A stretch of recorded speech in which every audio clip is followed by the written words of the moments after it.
Some stories break you, some heal you. But here at My 90s Love Story, we're here to fill your heart. Sit back, relax, and enjoy the story. Yatunetsuyo, we were only a few days away from the 3-year anniversary of the day Aaron and I started dating. But right before it, we'd had a fight, and neither of us had said a word to each other for a whole week. The fight started because I found out that Chelsea had been resharing a whole string of songs by a singer Aaron liked. I told him she was doing it on purpose. He told me I was imagining things, that I was reading too much into it. And this wasn't the first time. Chelsea was a first year, a junior in Aaron's department. She had a pretty sweet face, and even though she was new, everyone welcomed her. There were plenty of guys around, but she wasn't interested in any of them. All she ever did was cling to Aaron, using department work as an excuse to run to him for help every chance she got. At first, Aaron introduced her to me himself. The three of us even went out to eat together a few times. It wasn't until I heard my roommate joke, "That junior of yours has a thing for Aaron, doesn't she?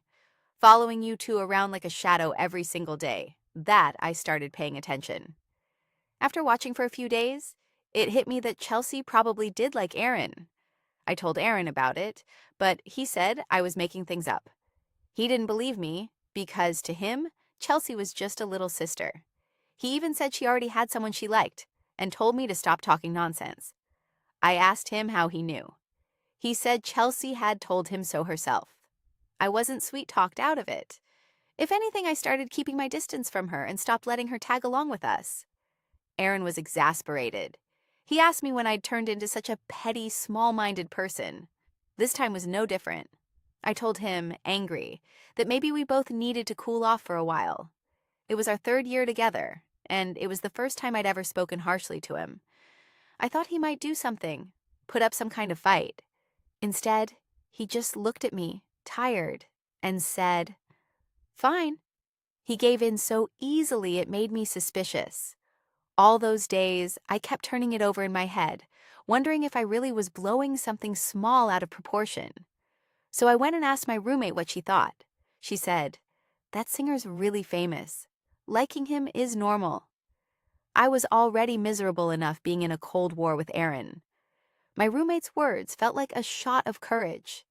The anniversary was almost here. I'd booked a hotel in the very first place Aaron and I had traveled together. I went online and researched where to go, mapping out the good spots, the fun spots, writing it all down. Even if we were going back to an old place, I wanted it to feel brand new. I was the one who reached out to him first. It took a long time before he finally picked up, and even then he just stayed silent, not saying a thing. My nose started to sting and I couldn't help asking, "You won't call me, and I won't call you. Is that really how it's going to be?" "Chio, Chio." His voice was so easy to listen to, low and coaxing. And just like that, I surrendered. I told him I wanted to go to the beach in a few days. He agreed. I knew then that we'd made up. In the days that followed, Aaron and I were like we used to be. Neither of us brought up Chelsea again. On the day of the anniversary, I stood downstairs by my dorm, waiting for Aaron to come pick me up. But in the end, what I got instead was a text. "Chio, Chio, you go ahead first. Something came up on my end. Once I've handled it, I'll come find you." Reading it, my chest ached. I couldn't imagine what had come up that made it impossible for him to come with me. A bad feeling washed over me. I didn't dare think too much about it, and I didn't ask. It was a special day after all. I didn't want to ruin the mood before it had even started. I took a taxi to the hotel by myself, checked in, and waited for him. In the end, it was almost dark before he showed up, and he didn't come alone. I looked at Chelsea's red, swollen eyes, took a deep breath, and asked him what was going on. Aaron shifted slightly, half blocking her face with his shoulder. "Chio, Chio, Chelsea has nowhere else to go." What is that supposed to mean? Aaron said she'd fought with her roommate, and lately she'd been having a hard time at the department too, and she didn't know where to go. He figured, since we were going out anyway, he'd just bring her along. She'd helped him with so much, he said. He couldn't just turn his back on her. Okay? He reached for my hand. Chew, chew. Maybe it was because my hand was too cold, and his was too warm, but the touch of it made me uncomfortable. I pulled my hand back and tried to keep my voice steady. You've already brought her all the way here, and you're asking me if it's okay? Right on cue, Chelsea spoke up. Sister Shio Shio, for the next 2 days I'll stay put in my room, I promise. I won't intrude on your time together. She sniffled, sounding wronged. I'm just scared to be alone. If you two are here, I'll feel safer. Her voice was so sweet, with a little catch in it. I looked at Aaron, but Aaron was looking at Chelsea. He had no idea how gentle his eyes were in that moment. Chelsea's room was on the floor above ours. In the room, with just the two of us left, I asked Aaron what the something had been. Chelsea? Aaron finished washing his face and came out, water still dripping from his chin. No, there was a problem on the sponsor's end for the school's founding anniversary event. I had to go deal with it. Oh, and Chelsea went with you? Aaron sighed. He sat down across from me. Chio, Chelsea's in the department too. I probably spend more time around her than I do with you. He laughed and pinched my cheek. You're really jealous over that? I stared at him, lost for a while. That year, I'd fallen for him at first sight. Plenty of people in the department knew how wildly I chased after him. I was someone who got bored of things easily, but I stuck it out and pursued him for 66 days straight. In all 66 of those days, his attitude toward me was cool and distant. My friends warned me over and over that fruit forced to ripen never tastes sweet. I didn't believe them. I stubbornly refused to listen. Later, right when I was about to give up, Aaron was the one who asked me out. He said maybe he'd never meet anyone like me again. I was overjoyed.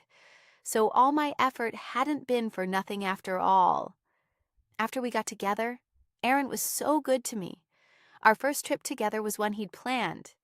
Even now, I still remember our kiss by the sea at sunset. That was the happiest day of my life. But sadly, today, he came too late. In the end, we missed the sunset entirely. Aaron asked me what I wanted for dinner. I forced myself to perk up. I want crawfish. Peel it for me? He agreed.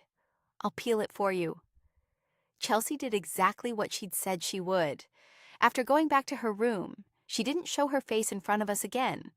After dinner, my mood lifted quite a bit. I walked barefoot along the shore with Aaron, on and on like that. Thinking back on the unhappiness of the week before, I asked him, last week when I said we both needed to cool off, why did you agree so quickly? No hesitation at all. Aaron looked blank. Wasn't that what you wanted? Weren't you afraid we'd break up over it? He laughed. Would you actually have the heart to break up with me? I felt something turn bitter inside me. It was true. He was never afraid. That year, I'd been the one chasing him. After we got together, I'd been the one to make every move. It seemed I really didn't have the heart to leave him. Maybe I would, I said, but it came out so quietly that even I could barely hear it. Aaron asked what I'd said. I shook my head and deliberately changed the subject. What gift did you get me this year? I prepared a big one for you. He frowned. What big gift? I could faintly sense that something was off, but I couldn't put my finger on it. You'll see when we get back. But not long after we returned to the room, while I was in the shower, Aaron knocked on the door. I turned off the water and asked what he wanted. He was quiet for a moment, then said in a low voice, something might have happened over on Chelsea's end. I'm going to go check on her. My heart skipped a beat. Maybe my silence made him impatient because he added, Chio, I'll be right back. Along with the sound of the door closing came a stretch of pure silence. I stood there for a long time. My skin went from wet to dry on its own, and the cold air seeping in made me shiver. I stepped out of the bathroom and opened my suitcase. Inside was a men's tie, carefully wrapped. It had cost me half a month of living expenses. I'd bought it just to celebrate him for landing offers from several big companies all at once. I was so happy for him. I wanted him to succeed at everything. I wanted to always be by his side. Then a thought struck me, and I turned to look at his backpack. Inside, apart from his everyday clothes and toiletries, there was nothing else. No gift. He'd forgotten what day it was. By the time Aaron came back to the room, I was already lying in bed. He called my name, but I didn't answer. Then he quietly went to shower. About 10 minutes later, I felt the mattress dip beside me. I closed my eyes, but I knew neither of us was asleep. After a while, Aaron said softly, "Chelsea kept hearing someone knocking on her door. She got scared, so she called me." "Did you take care of it?" "Yeah, it was just some kid on her floor pulling a prank." I took a deep breath. "That's good then." Finally, Aaron picked up on something strange in my voice. "Chieo, Chieo, what's wrong?" He started to reach for the light. "Don't turn it on." I stopped him. My voice came out thick and stuffy as if I'd frightened even myself. "Are you crying?" he said. "Why? Just because I went to check on Chelsea?" He said it so lightly, like it was nothing. I covered my face and asked him, "Aaron, why did you want to bring Chelsea here?" He sounded like he was choking on the words. "Didn't I already tell you? I saw she had nowhere to go, so I told her to come along." He'd once asked me why I hated Chelsea so much, when she'd clearly never done anything to me. I'd said it wasn't that she'd never done anything. It was that he chose to look the other way. But he wouldn't accept that. He always insisted that if his conscience was clean, he had nothing to be afraid of. I trusted him. But now that trust was shaking loose, I gathered up almost all the strength I had and said, "If you'd remembered today was our 3-year anniversary, would you still have brought her here?" Aaron went completely still. "Chieo, Chieo, I forgot." "You forgot. Aaron." I marked every anniversary while I was with him. Every single time I gave him a gift, trying to make it stick in his memory. And every single time he forgot. Back when we barely fought, he could at least dredge it up from my hints. But this time we'd been fighting, and no one had reminded him. His genuine surprise had, in my eyes, turned into a cruel joke. "Chieo, Chieo, I'm sorry. I'm not like you." Aaron sat up and wiped his face. "You know I'm bad at remembering these things. If I'd known what today was, I never would have brought Chelsea along." I shook my head. "It doesn't matter anymore." "What did you say?" By the light from the hallway, I climbed out of bed and found the tie. "This is the gift I bought you. If you like it, use it. If not, you can throw it away." Aaron looked at it and said in a panicked voice, "Chieo, Chieo, I've told you so many times. Chelsea is just a junior of mine. Aren't you being too sensitive?" I picked up my phone, opened Weibo, and scrolled through the posts that only followers could see. They were Chelsea's. She was pretty, and normally she'd post 2 photos at a time. By now, she had somewhere around 20,000 followers. In the past, I'd always viewed her page from my main account, terrified of accidentally tapping follow or like, so I was careful every single time. An hour earlier, I deliberately made a second account just to follow her. That was how I found out she'd posted so many things connected to Aaron. What broke me completely was the very post I now held up for Aaron to see. It was a screenshot of a conversation between him and Chelsea. Chelsea. Talking to you right now, 3 little words just popped into my head. Guess what they are? Aaron. I don't know. Chelsea. Wrong. Don't lie. Guess again. Aaron. I miss you. Chelsea. Mm-hmm. Seeing that post, Aaron's expression changed in an instant. I asked him, "Just a junior of yours?" Aaron was here again. I decided to just let him be. It had been a month since the night I told Aaron we were breaking up. In that month, he came looking for me almost every single day. He and I were in different majors, and our classes didn't overlap. But the moment he had a free period, he'd come running to find me. The funny thing was, even when we'd been together, he'd never treated me like this. At least, never this constantly. Especially the semester before, his time for me had clearly dwindled. He'd said the department kept him busy. I'd felt for him. I'd even resented the school for wringing him dry in his final year. But he'd only smile and tell me I was being childish. During this stretch, I kept thinking about the past. The truth was, he used to be so good to me. When I was sick, he'd fuss over me, care for me so thoroughly he'd end up catching a cold himself. When I wanted the egg custard from a little shop at the foot of Hawthorne Mountain, he'd go buy it even though the round trip took 3 hours by bus. Last year, my birthday fell during winter break, and he made a special trip all the way to my house just to tell me happy birthday to my face. So, how had it come to this? That night, he'd said he had never once thought about breaking up with me, but I didn't dare believe him anymore. If it was true that he wanted to walk to the end of the road with me, then his ever-deepening closeness with Chelsea was true too. Between them was a line, a forbidden thing neither claimed to dare cross. But time and again, they kept stepping right up to my limit. There was no way Aaron didn't know that what he was doing was wrong. He understood perfectly well what he was doing. Otherwise, he wouldn't have let himself enjoy that hazy, quasi-sibling closeness, while I hated every bit of it. Because he couldn't let it go, couldn't help himself. He'd slowly sunk deeper and deeper. Chelsea's Weibo recorded so many things only the two of them could have known.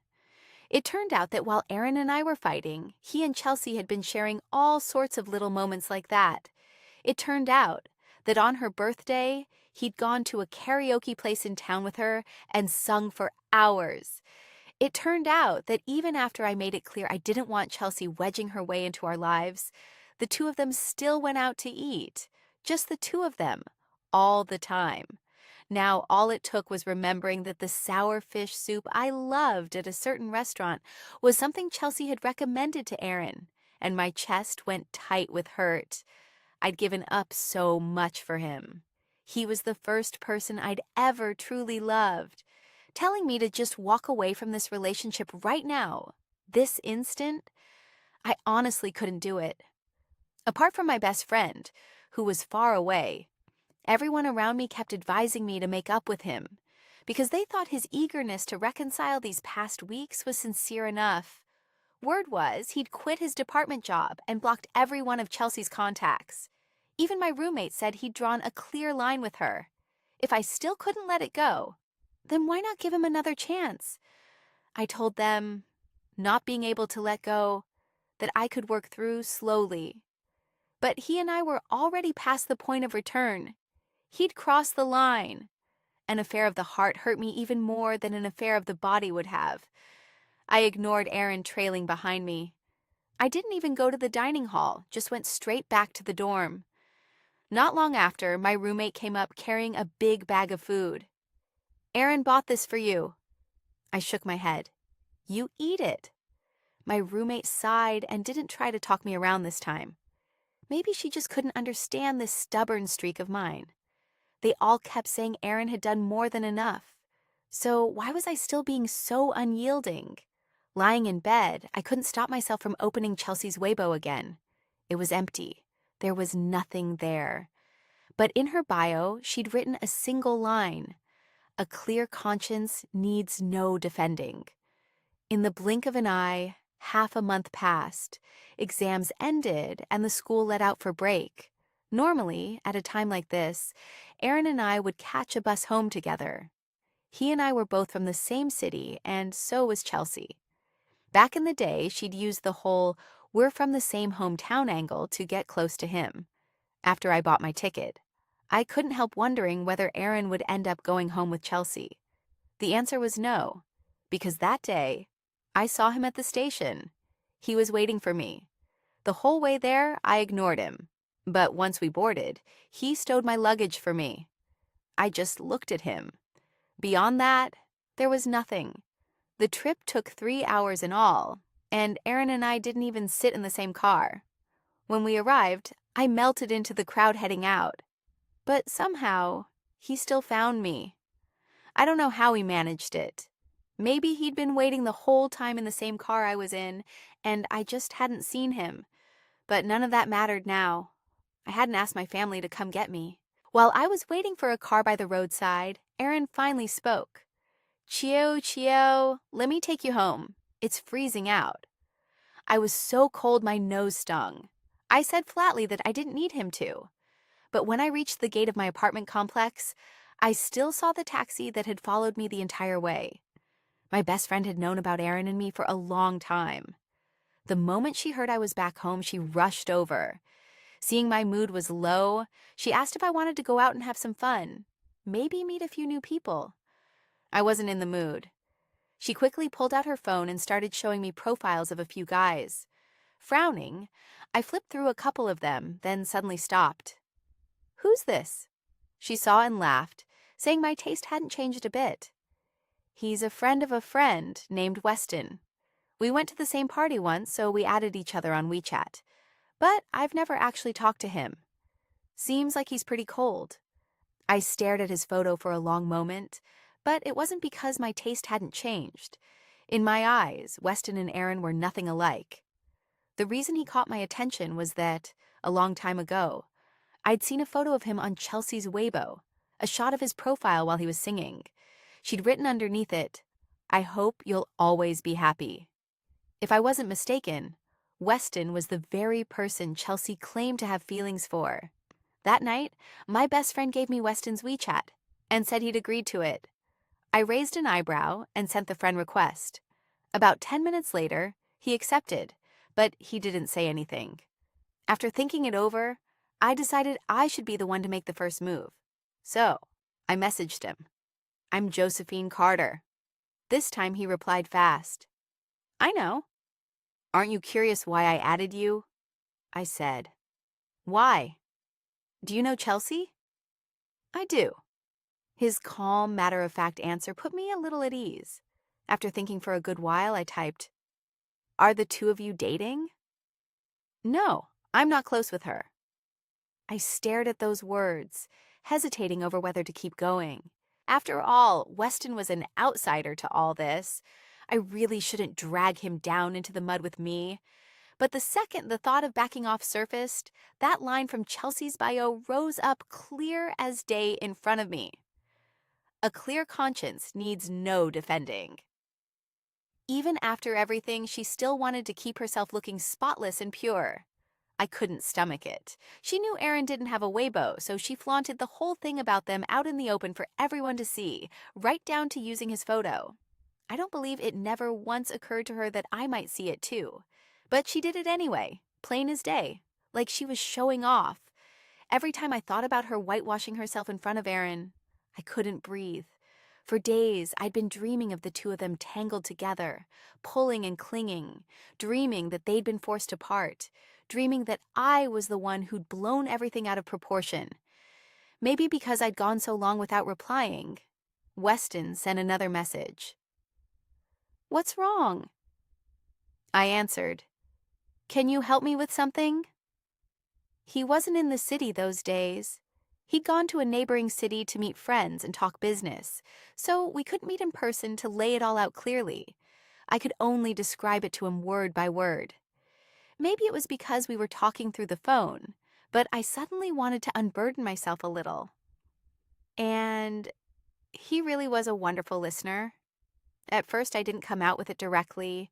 I just asked him, "If there's a girl who knows you have a girlfriend but still clings to you, listens to the songs you like, tells you she misses you, and saves your name in her phone as Big Idiot, is it possible you wouldn't sense how she feels about you?" "No," Weston said, "because it's far too obvious to miss. Come on." I stopped making excuses for Aaron. Weston asked me why I was asking. I said, "My last relationship ended because of exactly this." He said, "I'm sorry." It turned out we'd been talking for so long. Weston was deeply understanding. Someone who knew when to press and when to hold back, who had a real sense of proportion. He comforted me when my mood sank, and he'd put himself in my shoes to see things. He urged me to get out of it quickly. If a man can split his feelings in two just to take advantage of both, then he isn't worth clinging to. Reading that, my eyes blurred, because until then, I'd never understood what I'd done wrong. I stayed silent too long. Weston seemed to sense something. He suddenly asked, "Can we talk on the phone?" I froze, then said okay. We'd been talking for days, but this was the first time I heard Weston's voice. The receiver against my ear became a bridge carrying his words across. His voice was low, as if he were telling me a story. I touched my ear and switched the phone to the other side. Are you crying?" "No." My answer wasn't the least bit convincing. It sounded like he was laughing, though I had no proof of it. He asked me, "That time you said you wanted my help with something, what was it?" Back then, I was a little worked up and couldn't keep my composure, so I wanted you to play a part with me. But these past few days, I've decided it's better to just move forward. The idea of scheming with Weston had only been a passing thought. My skin wasn't thick enough for that sort of thing. Even asking him to put on an act with me to get under Chelsea's skin made me feel ashamed. He was under no obligation to help me perform anything. "Chelsea likes you?" I stopped there, but I knew he'd understand what I meant. "Chelsea likes me? Is that what she told your ex-boyfriend?" He was quiet for a moment, then laughed. "Well, we can't let her get too full of herself." I burst out laughing.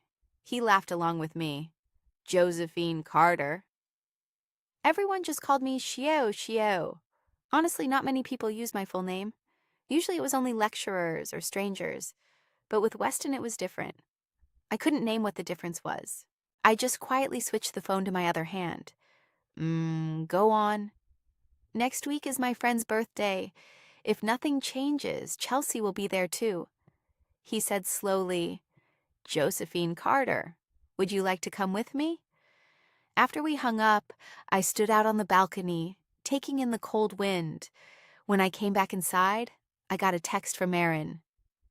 "I'll wait until you're not angry anymore. I'll wait until you forgive me." Those days, he was always trying to reach me.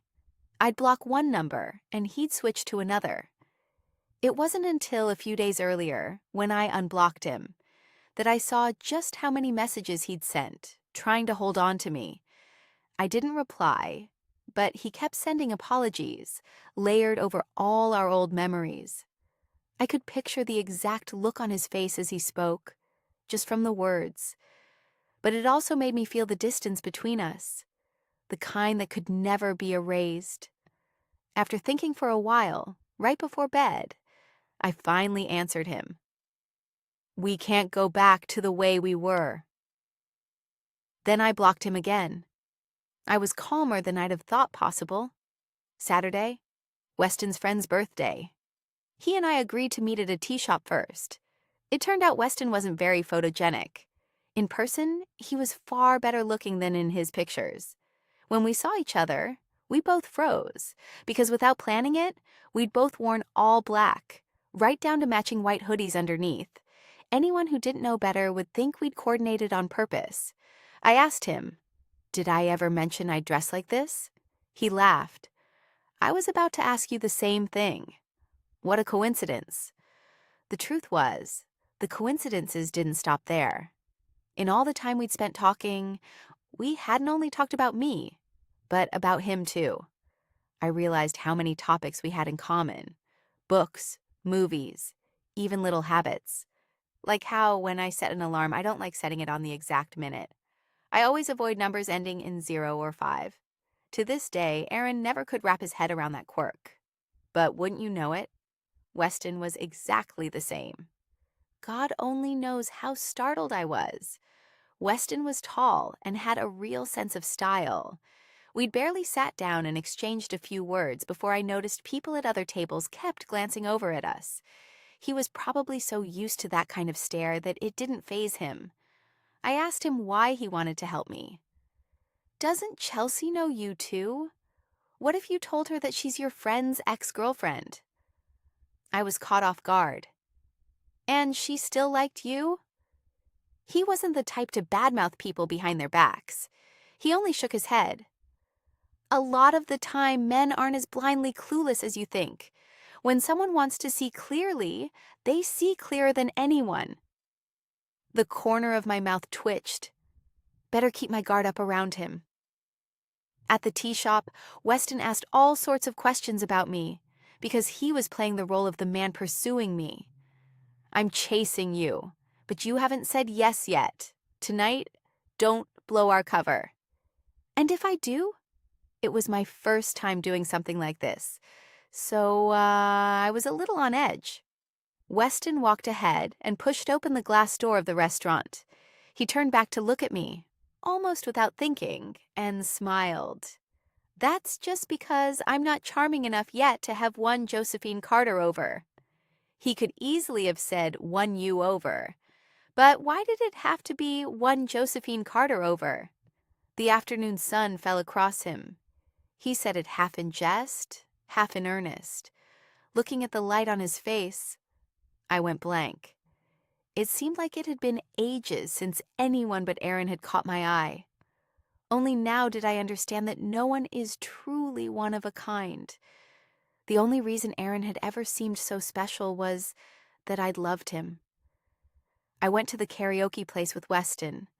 The moment I stepped into the private room, I heard Chelsea's voice. She was singing. It was true. She had a lovely voice. That was exactly why, on her birthday, Aaron had crammed into that little classroom by the road with her and sung for hours on end. I instinctively took half a step back, but Weston caught my hand just in time. Gently, he said, "What is there to be afraid of? Weston's right here." Someone had spotted us standing at the door. The moment the words left his mouth, Chelsea turned to look. The smile on her lips vanished the instant she saw me. The person whose birthday it was today. I turned to greet him instead, not sparing Chelsea another glance. He looked like he was mulling something over as he shook my hand, then glanced at Weston. "Weston, this is—" He winked at the way Weston and I were dressed. "Your girlfriend?" "No." Right at that second, someone hit a button, and music blared. Everyone heard Weston's denial loud and clear, Chelsea included. But before she could so much as breathe a sigh of relief, Weston went on. "Haven't won her over yet. I'll have to try harder going forward." The room fell dead silent in an instant. I had to hand it to Weston. He really knew how to seize a moment. Never mind the others. Even I was startled by the serious look on his face. For a second, I almost believed it was real. Just then, the mic screeched. I was about to raise my hands to cover my ears when Weston beat me to it. I turned to look at Chelsea and saw her face gone pale, her chest heaving, the rims of her eyes red. When good luck comes your way, your mind sharpens right up. I held on to Weston's hand and didn't let go right away, smiling at him. "I'm fine." Weston raised an eyebrow. Holding my hand, he found us a spot and sat down. The music started up again, but with no one singing to it. Not that anyone cared. They were all clamoring to know how Weston had met me. Weston said, "I've liked her for a long time. It's just that the chance only came around recently." I turned to look at him. He tilted his head. "You don't believe me?" I bit back a laugh. "I believe you." The birthday boy rubbed his hands together. "Oh, come on, Weston. Can you not smile like that?" Weston's smile only grew warmer. Chelsea had lost all interest in singing and came to sit down. The awkwardness from before was gone, replaced by a bright, cheerful smile. "Sister Shio, what a coincidence." The friend sitting between us turned to her and asked, "You two know each other?" Chelsea nodded. "We do. Sister Shio is my senior. We go to the same university. I even know her boyfriend. We're in the same major." Then she paused, putting on a show of being both embarrassed and flustered. "Oh no, I said too much." She trailed off, feigning hesitation. I, on the other hand, stayed perfectly calm, even as everyone around me sat there quietly passing judgment on me. I pinched Weston's hand, signaling him not to let on that he was my ex-boyfriend, that the man who'd been playing both sides had a thing for his own junior in the same major. I smiled at her. Chelsea. I said nothing more than that, and let the silence do the rest. A little later, Chelsea got up and went to the restroom. So how did I do just now? I asked Weston in a low voice. The room was loud and rowdy. Weston leaned in close and murmured right by my ear. Very well. My ear went hot. My phone suddenly buzzed. It was his unknown number. My gut told me not to answer. Then it buzzed again. I didn't pick up, because I knew both of those missed calls were from Aaron. Chelsea slipped away. When the birthday boy invited everyone to eat crawfish, Weston was peeling shrimp for me. Someone asked if I drank, and Weston declined on my behalf. Xiao doesn't drink, the guy teased. You drink though, right? That's good enough. Weston laughed. Sure. Chelsea didn't stick around either. She hurriedly wished the birthday boy a happy birthday, grabbed her bag, and left. Watching her back as she went, I unexpectedly felt happy, and at the same time a little sad. After the late meal, Weston drove me home. Seeing me sitting there down and silent, he asked, Still not happy? I shook my head. I just don't understand where I lost. Chio. You can't wake someone who's only pretending to be asleep. I looked out the window. He was right. The car couldn't fit down the narrow alley. After we got out, Weston walked with me a little farther. Thank you so much for today, I said. Weston said, a little glum, that the whole way back he'd kept wondering how he was going to handle their friends' questions next. Maybe I should just tell them the truth. Then today's whole performance would have been for nothing. I laughed. If you still need me to play along, just say the word. As if he'd been waiting for exactly that, he brightened instantly. Deal. The night wind picked up. He looked up at the sky, then reached over and ruffled my hair, easy and natural. Wind's coming in, head on up. I felt like I'd forgotten how to breathe. I nodded. Good night, he said. Good night. My parents were already asleep, so I tiptoed up to my room on the second floor. I drew back the curtain and watched Weston go with my eyes until he was out of sight. Then I touched my burning hot face. The phone in my pocket started buzzing again. It was that same number, as if on purpose. I didn't block it. I just let it ring. And then a text came in. I opened it. Chio, I'm downstairs. Startled, I looked toward the entrance again, and I really did see Aaron's car. I hadn't paid it any attention earlier, which meant Aaron had watched Weston bring me home. I held my phone, not knowing how to answer. Another text came in. If you don't come down, I'm not leaving. I gritted my teeth and decided to ignore it. By the time I'd showered and dried my hair, an hour had gone by. Aaron was still there. I knew him too well. He did what he said he'd do. He would wait until I appeared. After thinking it over, I went downstairs anyway. It was already 2 a.m. I didn't know how long he'd been out there, or what he'd been thinking the whole time he waited. I opened the car door and got in. Once I was inside, Aaron made a move as if to touch me. I dodged him at once. Don't touch me, he said sad. Is this really what you want? We've broken up, so you go find some random man to spite me. Is he even worth it? I said coldly. You think I need to bother? We broke up. That means we've got nothing to do with each other anymore. Whoever I love is my own business. Chio, stop saying things just to hurt me. He set his face and said, worn out, I've made everything clear with Chelsea.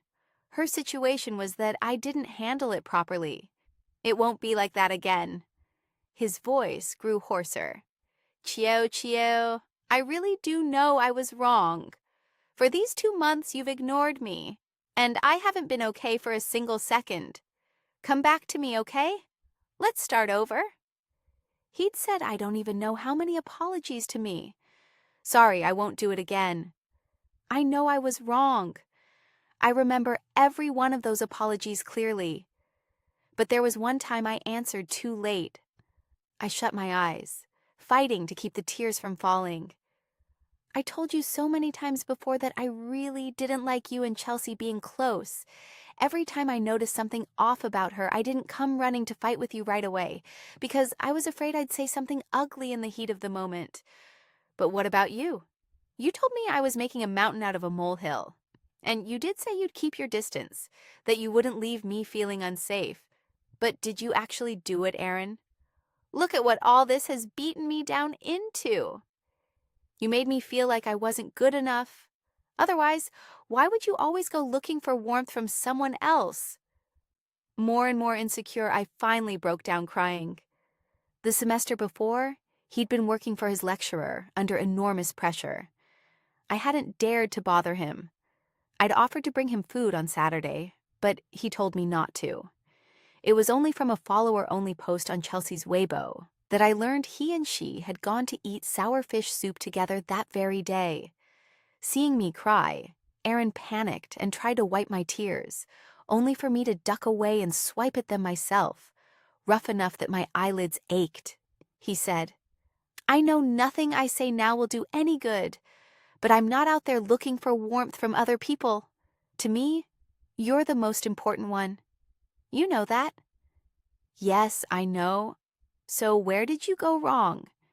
You just wanted a little company when you were lonely. Of course you and Chelsea aren't the same. You treat me the best too." I covered my eyes. "But, Aaron, what I wanted wasn't for you to treat me the best. It was for you to be good to me and me alone. Is that so hard?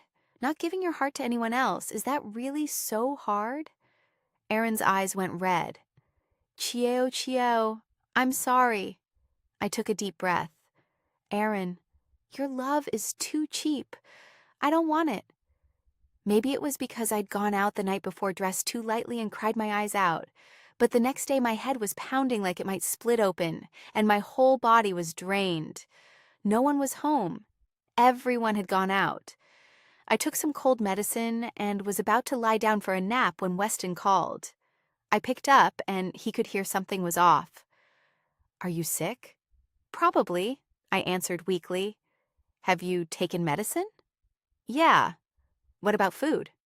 "There's no one home, and I'm too lazy to order in." He sighed. He'd been about to ask if I wanted to go out, but never mind. "Get some rest." He hung up. I drifted off into a hazy sleep. When I heard my phone ringing, I honestly thought I was dreaming. It was Weston again. He said he was downstairs. I woke up in a hurry and ran down to open the door, forgetting I was still in my pajamas with my hair a tangled mess. When Weston saw me, he didn't so much as blink at any of that. He scolded me gently. "Why are you dressed so thinly?" I came to my senses and smoothed down my hair. "Why are you here? You brought me food?" His arms were loaded with bags. I looked at the clock. Only 40 minutes had passed since his last call. This restaurant was famous, and even ordering meant standing in line. How had he... When I called you, I was already near your place. My heart pounded. "Thank you," I said quietly. He laughed. "No need to be so formal." While we ate, I told him Aaron had come to see me the night before. His expression shifted a little. "Oh? What did the two of you talk about?" "He apologized, said he wanted to make up with me." "And what did you say?" "I turned him down, obviously." With Weston, I was always at ease. It was only after I'd refused Aaron that night that I realized letting go really wasn't so hard after all. Weston said, "You got sick because of him." I held back a laugh. "It was because the wind was blowing too hard." He nodded in agreement. "That's right, the night wind's too strong. Don't go downstairs so late from now on." I lowered my head over my porridge and quietly laughed. After that time, Weston brought me food. The two of us started keeping in touch more often. He had a lot of friends, all of them wonderful people. Later, he started bringing me along to their get-togethers. Once, twice, and gradually everyone grew close. The only difference was that I never ran into Chelsea again. His friends all said it was the first time they'd ever seen Weston this gentle. What had he been like before? Sharp-tongued, cold, not one to get close to anyone. "You know he's got a face that could make him money," they said. Plenty of girls had chased after him, and he'd turned them all down one after another, without an ounce of mercy. Then they told me why he'd agreed. It was because Aaron had said he wanted to come pick me up. After I'd left, my best friend had gotten furious and told them I'd been completely swept off my feet by that guy, that I was too easily talked around. Yeah, she always hated Aaron. Said he wasn't worthy of you. He really isn't worthy of you. Bringing this up, Weston changed the subject. "Do you know why I agreed to add you?" "Why?" "Your friend told me you were heartbroken and wanted to set the two of us up." I was stunned. I didn't know that. She never told me any of it. "But that's exactly the reason I added you." I turned to stone. "So, Josephine Carter, all this time I've genuinely been pursuing you." His voice was clear and bright. "Do you want to be with me?" Weston said that if he'd only been curious about me at the start, then what came after was fate. But Aaron had left me gun-shy. I didn't dare rush into a new relationship so fast. "I don't know," I said. Weston wasn't in any hurry. He said he'd give me time to think. The truth was, the moment those words left his mouth, I was already wavering. All this time he'd stayed by my side, because he'd filled the emptiness in my life. It had been a long while since I'd thought about Aaron at all. Everything Weston did, I saw all of it. I was just afraid I couldn't tell the difference between being moved and truly liking someone. To say yes just like that would be unfair to him. Not long after Weston confessed, the very next evening I got a call. It was a woman's voice. I narrowed my eyes. Chelsea. She let out a laugh and asked, "Do you actually like Weston?" I didn't understand what she was getting at, and I stayed silent. "I know you want revenge, but if Weston found out you were using him, what would he think of you? Have you thought about that?"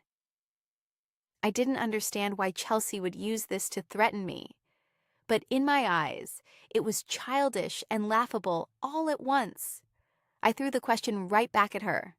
"What exactly is between you and Weston?" As far as I knew, she'd once confessed to him and been turned down. In her shock, she'd agreed to date one of Weston's friends, meaning to get under his skin. But he hadn't cared in the slightest, and her thing with that friend hadn't lasted either. A little over half a month before they went their separate ways. What right did someone like her have to threaten me? No matter what, Chelsea wouldn't answer my question. She just said, "I'll tell him about your situation too." Caught between laughing and crying, I said, "Chelsea, you might have this all wrong. Have you ever stopped to wonder why Weston, after not being in touch for so long, suddenly invited you to that birthday party?" "What do you mean?" "I mean, save yourself the trouble of telling Weston anything. He already knows everything. The only reason he invited you that day was to vent some anger on my behalf. Get it now?" I hung up. I edited that recorded conversation and emailed it to Aaron, along with a single line. "Keep a closer eye on your precious little sister." Then I told Weston about it. He didn't seem to care much. I asked, "Aren't you worried about your image?" "As long as you're all right, that's all that matters." The day before, as it happened, was my birthday. I don't know how Weston found out. He'd texted to wish me happy birthday right at midnight. He was the first person to say it to me. I could hear his voice on the other end of the line, and he even laughed and asked, "Are you reading that off a script? So many fancy words." He paused, then said clearly, "I mean it." Right then my phone showed another incoming call. I was so surprised to see the number that I didn't catch what Weston had just said. "Sorry, what did you say just now?" Weston gave a light cough. The wind downstairs at your place is really strong." I sat there dazed for a moment.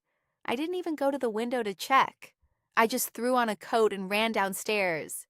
Weston was standing at the door, his nose red from the cold, breathing out little clouds of mist. "You've dressed too thinly again." The call between us was still connected. Holding my phone, I stammered, "Didn't you say the night wind was strong and tell me not to come down this late anymore?" I put a blanket in the car. My heart lurched out of rhythm. He opened the door. "Actually, I didn't have to come, but I wanted to take you somewhere, so here I am." "Where?" This might be a little sudden. Weston hesitated, then said, serious, "Josephine Carter, would you like to go watch the sunrise with me?" Now? Now? So I ran back upstairs, changed into something warmer, and followed him to Hawthorne Mountain. Hawthorne Mountain sits near the coast.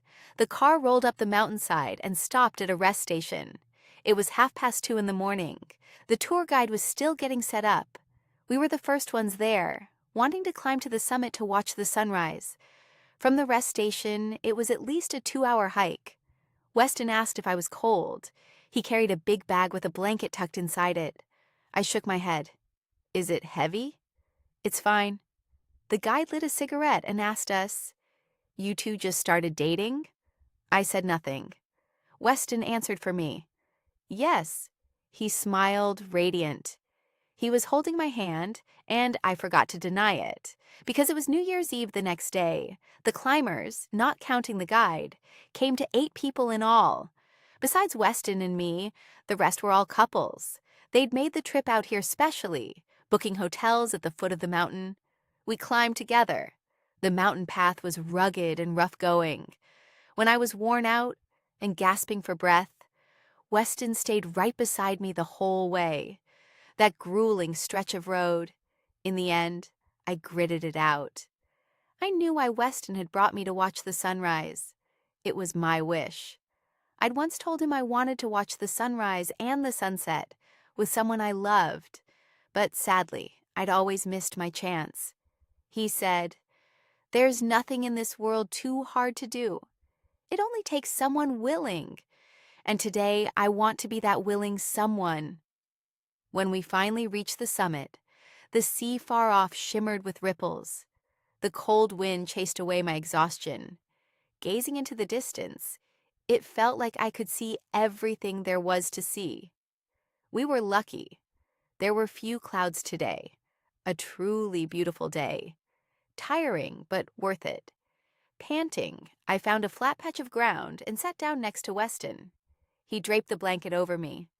After a quiet moment, I tugged the corner of it toward him so we could share. He froze, then silently reached back to prop himself behind me. Neither of us said a word. When the first ray of sunlight fell across us, I found myself leaning against Weston. He bowed his head. "Are you cold?" I curled in a little. "A little." He wrapped his arm around me at once, nearly gathering me into his chest.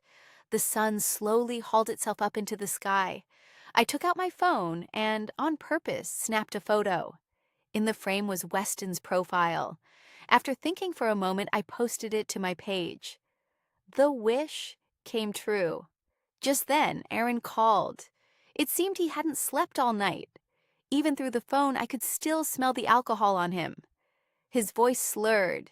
He asked me, "How far have things gone between you and Weston?" I switched it to speaker and turned to look at Weston. Weston took the phone. "Don't call my girlfriend again," he said and hung up.